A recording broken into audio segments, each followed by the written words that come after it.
Whether you like it or not, we are not very far off from the cold winter temperatures here in southern Colorado. That was yesterday. That was 100% yesterday. So Kenny headed over to Heidrich, Colorado Tree Farm Nursery to learn how to protect our trees. Well, we are enjoying fall here at Heidrich's Colorado Tree Farm Nursery.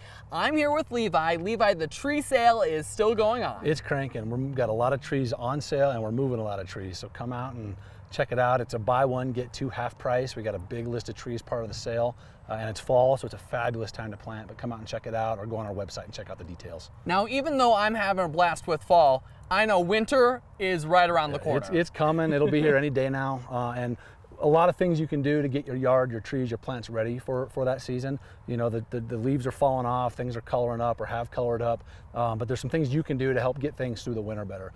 First of all is winter watering. So as we go into the winter months, we want to back off the water. We don't want to keep things real lush going into these first freezes. We want to help signal to the trees, hey, it's time to shut down, dry out, try to get a little bit ready, but we also want moisture in the trees going into the freezes. Yeah. So before that first hard freeze, go out and soak everything real good. Your trees, your grass, perennials, grasses, things like that, and your trees and things will be better off for it. And trimming too, you want to trim some of the stuff that you have. And we get that question a lot too. So people have woody shrubs, they've got herbaceous perennials and ornamental grasses. And like, when should I cut this stuff back? Because your perennials and grasses, you kind of cut back to the ground every year because they always come back from their roots. They don't really leaf out on top again. Yeah. Generally, we would say do it in the spring before things start to grow. Unless you live in an area that is maybe at a higher risk for fire. So like if you're in Black Forest, west side of town, if you have that dried foliage on your grasses and things like that, it's not a bad idea to cut those back now so you have less fuel close to your home during those months. Yeah. But if you're in town, just a normal neighborhood, you know, leaving that cover is actually better for the plant and a little bit better for pollinators. It provides winter cover for butterflies, bees, things like that. So there's some good things to leaving it on as well. Oh. Woody shrubs, you're really not going to prune this time of year. That's something you'll do in the late winter, early springtime. Definitely.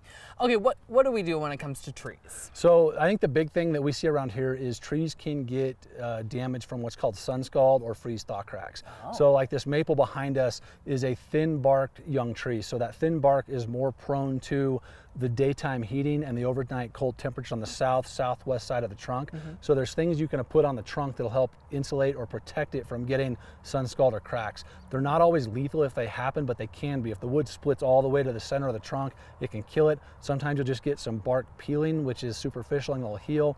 And some trees never get it, but think about your thinner bark trees. So like a young ash, young crab apples, maples generally have a thin bark. As the trees establish and get older, they'll have a thicker, rougher bark that is more protective in itself of that. But things like bur oak, all your conifers, the oaks are really the main cottonwoods. Aspen really don't crack. Those are trees you really don't even have to worry about. But I've got a maple set up, so let's show you guys how to do that.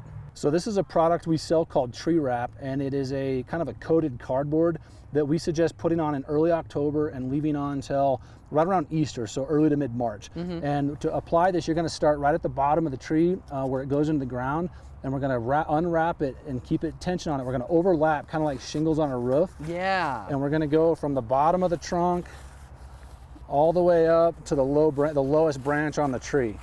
Well, Levi, it looks like party streamers almost. It is, it is.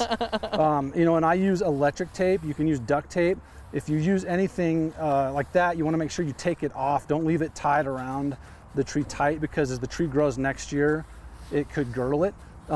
Also, this isn't a protection for deer. I see a lot of people will put stuff on their trunks like this or over wounds, and it's not going to protect your tree from a deer or an elk rub. Okay. But it's just designed to give it a little bit of insulation on that southwest side so that the tree can survive those winter freezes. And what happens is the sunlight on the southwest side heats up that part of the trunk, and the cells in that tissue get warm during the day, but then they freeze at night and expand, and that quick fluctuation is what causes the cells to explode. Think of like water in a like on a pothole. Yeah. And why we get potholes, it's kind of the same thing. As they expand, that's what causes the damage in that bark. And then just take a piece of tape. Oh, do you need me to hold it at all? I think I got it, but thank you. He's an expert. Go like that, and maybe do two up here so it's not loose and flapping in the wind. Yep.